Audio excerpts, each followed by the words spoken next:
Good morning, everybody, and welcome to the start of what has been christened as Mary's Valley Rally. That was not my idea, nor was the cartoon that goes along with it, but I'm actually pretty excited about having a cartoon of my very own and being out there in a public way as an advocate for the fuel cell vehicles, because I love my Mirai and everything I have seen of the other fuel cell vehicles that are either on the market or coming to market soon makes me believe that these cars are going to be very successful. Every time I pull into a car wash or any place where there's valet parking, I immediately get guys and sometimes women coming up to me and asking about the car. What is it? What does it use? What's your range? How does it drive? Thankfully, Toyota was clever enough to print up a brochure and offer them to us owners. So I actually have a map pocket full of brochures, and whenever anybody asks about the car, I hand them a brochure. Eventually, some of those people are going to turn into customers, and then I'm going to start asking for a commission. But for now, I am very happy to just be out there driving this car. So today's drive up the 5 from here, from Santa Monica to Sacramento, is mostly designed to show off the fact that we now have fueling stations that will enable a driver of one of these vehicles to make it from the main urban area up to the state capitol, and also actually to have some fun. Because when this idea was suggested to me, I thought, wow, a sunny day in spring, don't have to go to the office. I think I could do that. So anyhow, that's what we're about today. These are amazing cars. The manufacturers have done their bit. Now we're beginning to see the fueling stations come into place. And overall, this technology, while it's just emerging, it's about where the battery vehicles were maybe 3 years ago or so. It is going to be a successful competitor, and then people will have choices. So with that, I want to introduce the people who are standing up here. First, the mayor of Santa Monica, Tony Vazquez. There you are. The city of Santa Monica has been a champion for environmental sustainability for a long time. And so I'm hoping he'll say a few words about the role of local leadership. Thank you. Good morning, everybody. And I'm glad and actually proud that it starts here in Santa Monica as you take the trip today up to Sacramento. We've been a big fan of alternative fuels, I think, since I first got on city council back in the 90s, probably even before the 90s. And most of our vehicles, our fleet, especially in Santa Monica, are alternative. Actually, our buses are now all electric, but now with this other option, as we see the other fuels come into being, and they're actually going to have more driving range, I think we're going to see it more and more among the public. Me specifically, I actually was thinking about electric vehicles some years back, but my reservation was that I couldn't get up the coast or down the coast in most of the vehicles. And now I'm hearing that today they're going to demonstrate that you can actually go up to 300 miles. And we're beginning to see more fueling stations. So I'm real proud of that. And as Santa Monica has continued to shrink its carbon footprint, this is another alternative for us. And I'm proud that you all are here and that we move forward with this. Mary, back to the rally. Thank you. Okay, next up is Dr. Clark Parker, who's a member of the board of the South Coast Air Quality Management District. I know he has been their point person on all the alternative vehicles and is a member of the California Fuel Cell Partnership. So, Dr. Parker. Thank you very much, Mary.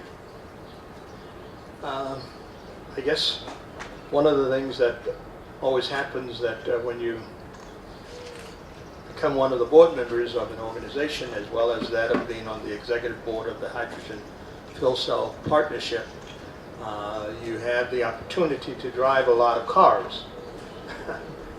We have electric vehicles, we We have hydrogen fuel cell vehicles. We have other alternative vehicles that we are trying out to make sure to see exactly how they work, large trucks and others.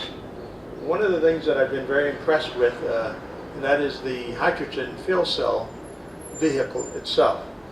Today we will be, Mary has stated that she'll be driving the Mariah. We have a Mercedes. I've been one of those individuals for many years, not because of anything other than the fact that I had another car, but I've had a Mercedes for about 40 years now that I've been driving, and I had an opportunity this time to have a Mercedes fuel cell vehicle. It is really a great opportunity to be part of this new technology that is emerging. I'm quite sure that for those that, Mary, I have asked for Mariah also to also try out that technology. But zero and near zero emission vehicles are a critical tool to us achieving the air quality that we need in our region. I have an opportunity now to say to everyone that I'm quite sure Ms. Nichols and others know that here in our basin, the South Coast Air Quality Management District covers 4 counties: Los Angeles, Orange County, San Bernardino, and Riverside. Those counties have a population of approximately 17 million people. Those 17 million people consist of more than any of 46 states. That means if we wanted to be, we could be the 5th largest state it is in the Union. And for that, we have a real big challenge, and that is being able to clean the air so that we all can breathe cleaner air. I'm fortunate to the extent itself that I'm young enough that I've been around since the days itself before we had air quality management districts back in the late 50s and early 60s. Believe me, on very warm days it was very difficult to breathe. Our eyes would be running, smog alerts would be being given, and everybody would say that song said, "Take all the women and the children in the basement," because it's not time to go outside. But because of the things that CARB has done and the Energy Commission has allowed us to do, we've been able to clean the air, and we've been able to basically get to this point today that we can say that we're having these kind of new technologies that are giving us zero emissions or near zero emissions with natural gas, compressed gas engines. All of us who've been around all along remember the times we drive behind a local bus, take off, and all the diesel fuels would come out, and if we had the kind of car that would circulate the air in between, we'd start coughing and everything else. That doesn't happen anymore because most of all of our buses now are natural gas, compressed natural gases. Hopefully one day they may be hydrogen as well. I also want to mention the broad effectiveness of our air quality efforts that has recently been validated by a scientific study released by researchers from USC last week, published in the much respected Journal of the American Medical Association. The study confirms that Southern California children's lung health has improved in our region. Overall air pollution has dropped over the past 2 decades. If you could see some of the charts that we see and see where the air pollution was approximately 20 years ago and see how it's actually come down, we've made great strides and great improvements, and we've got a lot more to do. We're going to continue to do that. Clean technology and strong policy oversight really can make a difference for the health of our families, friends, and neighbors. So let me close by thanking everyone who has worked hard over a number of years to arrive at this showcasing of commercial fuel cell vehicles, the first generation basic hydrogen fueling network. It's a big job. It requires great teamwork to bringing this region clean air and economic benefits. Southern California's hydrogen fueling stations are a very popular feature. Working tours that South Coast Air Quality Management provides each year scores of international visitors. We have coming from all over the world to visit our particular region for clean air. I think we have the reputation, Mary, even though we've gone through some rough times here lately, of being probably the premier clean air agency it is in the entire world, not only in the United States, but California. So I think with these two people's help, it has certainly made us something to be very proud of, and we intend to continue that legacy and that leadership throughout the world. We have some of the greatest scientists it is in the world that works directly at our agency. So thank you for helping us move another mile ahead on the road to a sustainable Southland economy based on clean, reliable energy and healthier communication communities for us all. Thank you very much again, and thank you for being here, and we look forward to trailing Ms. Nichols out this morning on her way up to Sacramento. Thank you. Well, thank you so much. We're next going to hear from my partner in this effort, Janea Scott, who is a member of the California Energy Commission. She is the lead person for all of our vehicle work, and she has been very active in promoting programs that are rolling out the filling stations that we are in the process of highlighting here today. So, Janea? Well, thank you very much, Mary, for the kind words, and good morning, everyone. Thank you all for coming here to join us this morning. I know it's a little bit early, but as you all know, California is committed to supporting the development of the hydrogen transportation market. And to accelerate that market here in California, we need not only the vehicles that my colleague Chair Nichols was speaking about a little bit earlier, but a robust hydrogen refueling infrastructure that will help support those hydrogen fuel cell electric vehicles.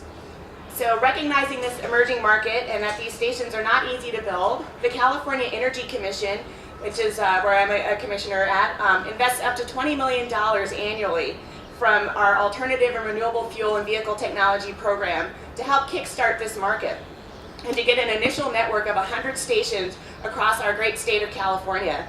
Through the duration of our program, the Energy Commission has invested about $90 million to support the build-out of 49 hydrogen stations, and we currently have a solicitation open so that we can build a few more. As a result, right now we have 15 hydrogen stations open for business and fueling these vehicles today.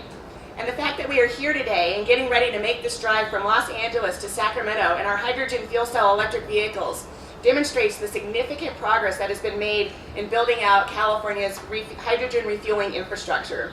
I am so glad to be here today and sharing in this partnership with my friends from the Air Resources Board and with the Mayor and Air Quality Management District and GO-BIZ, and I'm really looking forward to driving up to Sacramento. I also want to just take a minute to say a big thanks to the Bergamot Filling Station and the owner, Robert Munikash, and his great manager, Marissa, for all of their work and support in getting the station up and operating.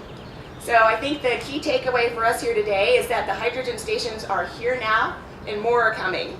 And so with that, I'll hand it back over to Mary. All right, we're almost at the end of our speakers. Our final speaker here is the third leg of the stool of state government that's working on bringing this new generation of advanced technology vehicles into the marketplace, and that's Tyson Eckerle. Tyson occupies a position which Governor Brown created in his office. It's part of the Governor's Office of Economic Development, Business Economic Development, otherwise known as GO-BIZ, and Tyson is the man to call if you want to know anything about either hydrogen or electric filling stations. So, Tyson. Thank you very much, Mary, for that great introduction. I'll keep it brief, but what I want to underscore is what we're about to do today really takes a team effort, right? We wouldn't be here without ARB's vision from years ago, without CEC's bold funding decisions, without the OEMs bringing the vehicles and doing everything they do to help bring the stations from fully constructed to open. Without the station developers, we have First Element here in the audience who did the Harris Ranch station that we're going to go to. We have Air Products, who wasn't able to make it today. Without willing station owners, so thank you very much for everything you've done to cooperate. And then also without cities. And the city of Santa Monica, I want to point out, has been an absolute joy to work with. They're incredibly organized. They're really on top of it, and they've gone so far as to help other cities embrace hydrogen in the same way that the city of Santa Monica has. And so I can't say enough thanks to you for how much and that continues to pay itself forward as we go. So thank you. So the point is, it really takes a lot of hands to make this happen. And really, what is this? And I'd say this is a glimpse into the future. It's a big day, and it's news that Chair Nichols is driving a Mirai that she. Did you lease or buy it? I leased it. Leased it, which is a good choice. Thank you. They're both good choices. Mine's a good choice for too. The newest one. What's next? So it's big news that we're driving from LA up to Sacramento, but in the future it won't be news, and that is really awesome. And so with that, I'm looking forward to get going on the ride, and I hope everybody has a great day. And buying is also a great choice too, and that's a big deal that Toyota actually allowed, that enabled people to buy that car. People are making that decision as well. So Thanks, Jerry, that's for you. Thank you all. Okay.